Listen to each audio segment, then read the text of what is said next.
महाविकास आघाडी फुटली। उद्धव ठाकरे यांनी राज ठाकरे यांच्यासोबत जाताच संपलेल्या काँग्रेससोबत आघाडी करण्यापेक्षा पवारांनी फिरवली भाकरी। अजित पवार यांना जवळ केलं अशा राजकीय वर्तुळामध्ये चर्चा सुरू असतानाच गेल्या 2 दिवसांपासून एकच बातमी हायलाइट होते, ती म्हणजे राष्ट्रवादी एकत्र येणार। अजित पवारांना भाजप सोडून शरद पवारांची गरज खरंच आहे का, की अजित पवारांना भाजप सोबत तोडण्याचा शरद पवारांचा हा नवीन डाव आहे? जर दोन्ही राष्ट्रवादी एकत्रित झाली तर कुणाची गणिते बिघडतील आणि कोणत्या नेत्यांना अडचण होईल हे जाणून घेऊया सविस्तरपणे आजच्या या व्हिडिओमध्ये। सुरुवातीपासून गणित समजावून घेणं गरजेचं आहे। राष्ट्रवादी स्थापन झाल्यापासूनच धुसफूस सुरू होती। त्याचं महत्त्वाचं कारण म्हणजे शरद पवारांना हवी असलेली एकहाती सत्ता। याचे पुरावे पाहताना कदाचित तुम्हाला माहितीही नसेल, राष्ट्रवादी काँग्रेस पक्ष स्थापन करताना काही आश्वासनांनंतर शरदचंद्र सिन्हा यांच्या नेतृत्वाखाली इंडियन काँग्रेस हा पक्ष विलीन करण्यात आला होता। त्यानंतर महाराष्ट्राच्या पटलावर ते नाव कधीच दिसलं नाही। काँग्रेसमधून हकालपट्टी झालेले शरद पवार यांच्यासोबत लोकसभेचे माजी सभापती PS संगमा आणि महाराष्ट्रात येऊ इच्छिणारे बिहारमधील काँग्रेसचे ज्येष्ठ नेते तारिक अनवर हे देखील होते। पण पवारांनी संगमा यांना मेघालयात ठेवलं आणि अनवर यांना पुन्हा काँग्रेसमध्ये जायला भाग पाडलं। नंतर जयंत पाटील, शशिकांत शिंदे, राजेश टोपे यांच्या भाजप प्रवेशाच्या चर्चा, अजित पवारांचं बंड, सुनील तटकरे, छगन भुजबळ यांची अजित पवारांना साथ, यावरून धुसफूस लक्षात येते। या सगळ्याचं कारण म्हणजे पवारांना सुरुवातीपासून आतापर्यंत महाराष्ट्रावर एकहाती वर्चस्व पाहिजे होतं। मुख्यमंत्रीपद डावलण्याचा आणि पक्षांतर्गत नवीन सत्ता केंद्र उभं राहू न देण्याचं समीकरण इथं उलगडतं।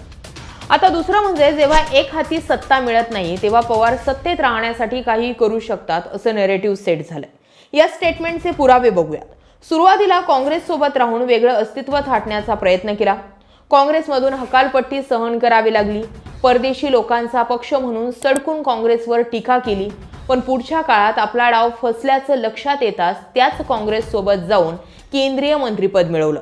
आता काँग्रेस सत्तेत असताना भाजपला आयुष्यभर टीकेचा धनी बनवलं, पण मोदी लाटेत दारुण पराभव होताच भाजप सोबत 2014ला बाहेरून पाठिंबा देत सरकार उभं केलं, ज्यातून थोडा बहुत लाभ झाला। 2019ला अजित पवार यांना तिकडे पाठवून महिने बोलणी केली गेली, त्यानंतर सत्ता स्थापन केली गेली।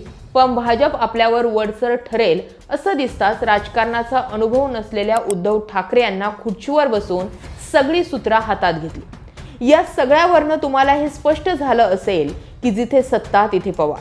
2024ला आपलं सरकार स्थापन होईल, राष्ट्रवादीचा मुख्यमंत्री होईल या हेतूने प्रचार केला खरा, पण हातात जनतेनं नारळ दिला।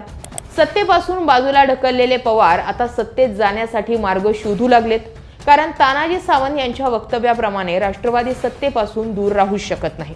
राष्ट्रवादी पुन्हा एक होणार किंवा ती एकच होती अशा चर्चा सध्या होत असताना अजित पवार यांनी बंड करून शरद पवारांना धक्का दिला किंवा भाजपनं राष्ट्रवादी फोडली अशा विधानांमध्ये काही तथ्य आहे का? तर वरकरणी राष्ट्रवादी सुरुवातीपासून एकच होती या विधानात अधिक जोर दिसून येतो।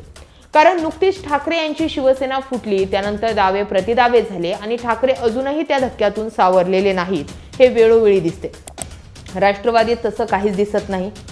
प्राणपणाने उभा केलेला पक्ष असा जाताना पाहून स्वस्थ राहणं किंवा सगळं काही आलबेल सुरू आहे असं दाखवणं, न कधी शरद पवारांना जनतेला भावनिक करताना पाहिलं गेलंय, न पक्ष चिन्ह नाव यावर भांडताना पाहिलं गेलं। यावरून शंका उपस्थित होते। बंडानंतर वरून काहीही दिसत असलं तरी आतून सगळे एकत्रच आहेत हे म्हणायला दुसरं कारण ठरतं ते म्हणजे कुटुंब।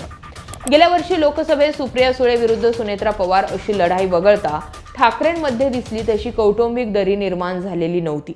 लग्न समारंभांपासून ते शिक्षण संस्थांच्या कार्यक्रमांपर्यंत पवार कुटुंब एकत्र होतच। लोकसभा, विधानसभा आणि नगरपालिका या 3 निवडणुकांमध्ये जे काही घडलं ती राजकीय परिस्थिती पाहता कथित राजकीय मतभिन्नता ही फार काळ टिकली नाही। पुणे आणि इतर काही महानगरपालिकांमध्ये सत्तेसाठी दोन्ही राष्ट्रवादी एकत्र लढण्यासाठी तयार झाल्यात असं दिसून येतंय, मात्र तीही चर्चा फिसकटली। शरद पवारांना नुकताच ग्रामीण भागातील हक्काच्या नगरपरिषदा आणि नगरपंचायत निवडणुकीत मिळालेला नारळ आणि अजित पवारांची होणारी सरशी पाहता त्यांच्या गटाला समाविष्ट करून अजित पवारांचं मताधिक्य आपल्या बाजूने खेचण्याची अधिक गरज दिसून येते। आता दोन्ही राष्ट्रवादी एकत्र झाल्यानंतर अडचणीत कोण येईल? महाविकास आघाडीत असलेले उद्धव ठाकरे यांनी आघाडीला रामराम करून राज ठाकरे यांच्यासोबत वेगळी चूल मांडली आहे. राष्ट्रवादी एकत्र झाल्यानं एकाकी पडलेल्या काँग्रेसला सगळ्यात जास्त तोटा होऊ शकतो.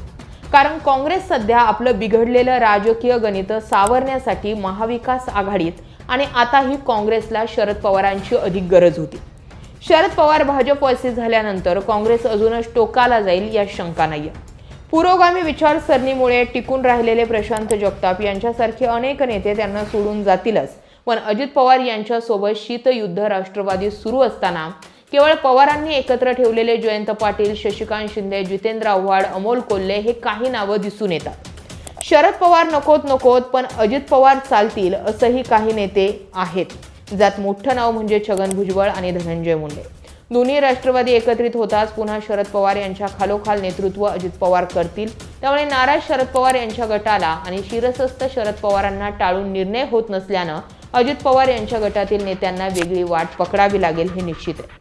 दोन्ही राष्ट्रवादी एक झाल्यावर हे नेते वेगळे समीकरण महाराष्ट्रापुढे आणतील यात शंका नाहीच. पण राष्ट्रवादी खरंच एकत्रित येणार आहे की अजित पवार यांच्यावरील भाजपचा विश्वास उठवण्यासाठी पवार यांनी हा टाकलेला डाव आहे, या प्रश्नाचं उत्तर तुम्हीच मला कमेंट करून नक्की कळवा. जय महाराष्ट्र.